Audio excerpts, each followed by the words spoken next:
If I'm going to fall, I don't want to fall back on anything. I want to fall forward. I figure at least this way I'll see what I'm going to hit. Without consistency, you'll never finish. So do what you feel passionate about. Take chances.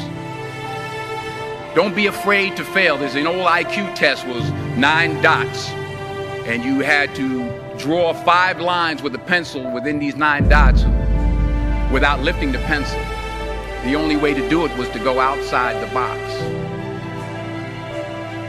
Don't be afraid to think outside the box. Don't be afraid to fail big, to dream big. But remember, dreams without goals are just dreams. Reggie Jackson struck out 2,600 times in his career, the most in the history of baseball. But you don't hear about the strikeouts. People remember the home runs.